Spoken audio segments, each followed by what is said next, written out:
messages for January are the Four of Forces, a spring autumn. The third chakra, Archangel Chamuel, an unrequited love. There's not enough attraction or chemistry to keep this relationship going. All right, so January, the Four of Forces is a double. It's got spring and it's got autumn. So January is about finding the beginning of the warmth, planting the seeds, making things, making your plans. This isn't about things that are already blossomed. This is about planting the seeds to make things blossom.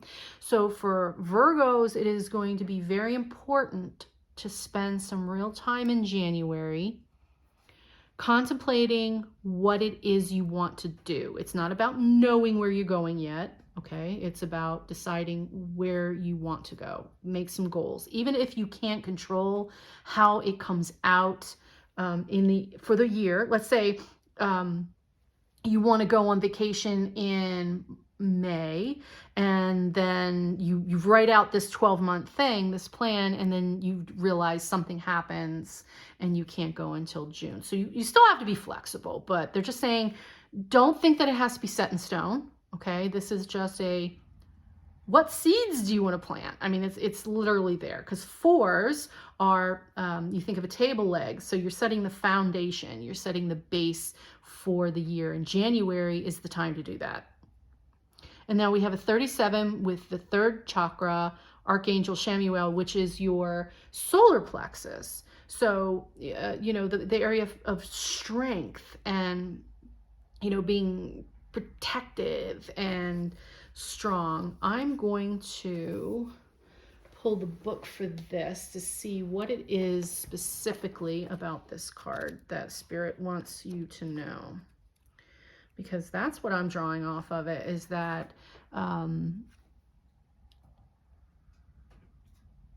you're being asked to find your strength to dream bigger. Now, that thing that you're a little afraid of,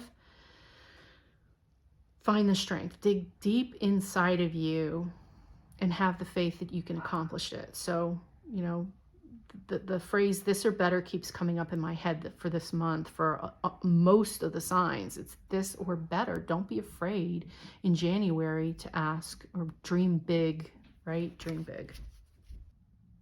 Archangel Chamuel is holding a sphere of golden light at his solar plexus, which is the location of your third chakra and the center of your life force.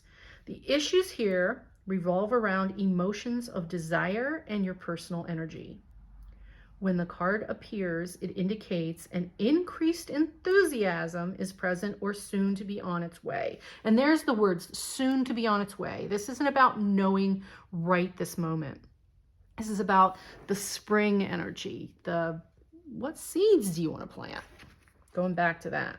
This is a great time to move toward the completion of your desires. Your life force is vibrating with power and resonance, and your soul is calling you to direct your energy in a focused, purposeful manner. So January's time to get your purpose on. Get what is it you want to do? And then unrequited love. So I drew one card for whatever important relationship you have in your life. That focus is on the important relationship, whether it's a partner, a friend, a family member, romantic or otherwise. This is asking you to take a look at what it is that's ebbing. What is kind of like shriveling? Do you want this person to remain in your life? What is it you need to work on to bring the fire back to your relationship? Because we're talking about life force with Chamuel here in the solar plexus. What brings you joy? What excites you? And they're saying your relationship is kind of feeling a little frumpy. Does it need a dust off? What is, you're not getting something back. Well, a lot of times when something's unrequited, you can't force somebody else to feel the same way, but you have to take responsibility for your part in the relationship and ask yourself, Did I ignore them all of, November and December, and then now they're like done and now I have to rekindle this thing? So that's the question. It's not saying that if you give love, you're not getting it back. Spirit is saying whatever relationship you're in currently, because that was my intention when I drew this card for you, Virgo, the relationships you're in, the people that are off-standish, or this person that's important to you who's probably feeling off-standish, or maybe you're even feeling like, I'm not really feeling it right now. You can make that come back. It's just going to take some work. So ask yourself what it is you need to do in this relationship to bring it back to its full glory. Or do you need to let it go? So ask that question. Week 1, we've got confusion. We've got 7 of Cups, so there's a lot going on in your world, and your okay, but this is amazing. So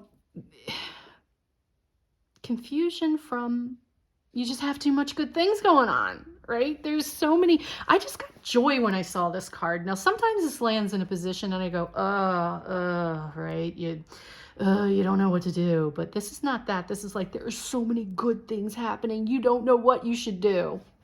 But the Magician here says, you have everything you need to handle it, okay? Draw on this strength up here, this Archangel Chamuel who wants to help you. I mean, draw on that, because this Magician here is ready to go. And here's celebration, right? Here's the party. Bring the party, Virgo.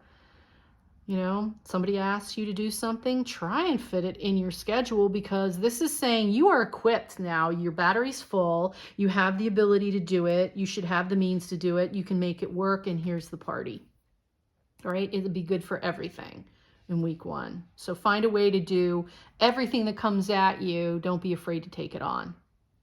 And that's funny, because normally I feel like I always have to tell Virgo, slow down, hold back. Not so much, balance. Week 1, they're going, nah, do it. Do it. Take it on. Say yes. Week 2. Uh-oh. What happened? It would appear that something's going to piss you off in the second week. And it might have something to do with this relationship issue, because my eye drew back to that unrequited love card, which is, what is it you're doing to harm this relationship? And it looks like, and the reason I say that, it has to do with that card, because the King of Cups here drew me right back up there. So this is a relationship issue, because Cups is about emotions. So something is happening that pisses you off. Again, it hurts your feelings. And you got to deal with it, and deal with it quickly. This can be travel, but Virgo, I'm really being pulled to, it's got to be swift and blinding action. I almost said violence, but I don't like that word. But because here you've got the heartache and the violence already. So take care of it quickly. Address this quickly. Week 2 is the focus on the relationship. That relationship question needs to be addressed week 2. Week 3, okay, now you've got something's still bugging you. There's your responsibility for, okay, look. So week 3, that thing that pissed you off the week before is now sitting in your head, and there's a little light above it that's saying, you have to focus on the flame, the little dancing flame, which is your passion, your pleasure, the things that make you happy. And instead of letting this fly sit there and bug you, and you're droning on it in your head, here is the Hermit. And if you notice that it's facing this way, putting this light here, saying, now focus on that. Why are you really angry? Why did you really get pissed off? What is it that this person hurt from? You're stuck in an old pain. That's what happens. Our triggers are always something that we dredge back up from, usually childhood pain, something that bothers us, that no one else can really know that it bothers you. And even if they do, they're not responsible for you getting pissed off. We have to be responsible for how we react to other people's stuff. You know, they can say the shittiest thing they want to, but I'm not getting that feeling from this card. This isn't, somebody didn't go out of their way to hurt you, Virgo.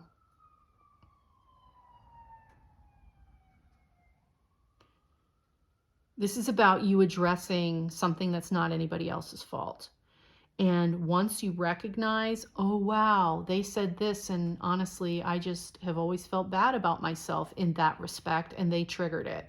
That's not a them problem, that's a you problem. So once you figure out that issue in week 3, here's the Ace of Cups. All of it just opens up and starts pouring out. So if you need to cry once you have this aha moment, then fantastic. Fantastic. Let it go. Okay? So this problem with your relationship is, you know, something you're holding on to, and they're going to trigger it in week 2. So week 3 is about you understanding why you're triggered by it. Okay? And then once you do that and you recognize it and you understand that you need to address it and heal from it, because it's no one else, somebody else will trigger it over and over and over again until we acknowledge this issue with ourselves. And we're the only ones who can do it. Nobody can climb into your head and fix it. So do that work. And Virgo, you've got this. Week 3, it just divinely opens up. You've got the peace. You've got peace and love just flowing and growth. So, and this is about healing. Remember, this entire year is about healing. So January is that for you. You know, the little seeds of things that you want to do, getting your strength back and dealing with that relationship issue. Okay, so now we're ending the month with the Knight of Cups, Death, and the Fool. So now things should starting to be charming. The Knights are the bringers, and this is the bringer of love and the bringer of emotion. So it looks like that Ace of Cups that opened up the well and let everything flow again, that, you know, wall that was there because of this triggering event, that things keep, you know, happening to piss you off, and now you understand what it is. So now you got the Knight of Cups here saying, awesome job. You did it. And now here's the Death card saying it's done. It's over with. Now you can transform out, and now you're ready. This is all this month was to bring you to start the journey. So you know, this wasn't summer where you see everything blossomed already. This is spring where you're planting the seeds, and now you're ready to start planting those seeds. So I can't wait to see what happens for you guys in February, because obviously January is your prep work. This is your moment to get your ducks in a row and straighten some stuff out, shake out some dirty rugs, and, you know, get ready to roll. So there you go. Virgo, awesome. Do that work. Address that issue that's bugging your relationship. Work on that. Find your strength. Know what it is you want this year. And by the end of January, with that dealt with, you've got the Fool card, which is ready to take that journey in faith, right? Pure. Look at this right there, right there. You're on to the next. Okay. And youthful, vibrant, red, full, the gold, you know, the passion. He's got the wand with the little bag carrying his belongings, and the sun down on him. I mean, awesome. You can't end this month better than that, Virgo. Okay? Do the work. You got this. I love you guys. So let me know how it works out for you, and I'd love to hear from you. And I hope to see you back in February. Take care, Virgo.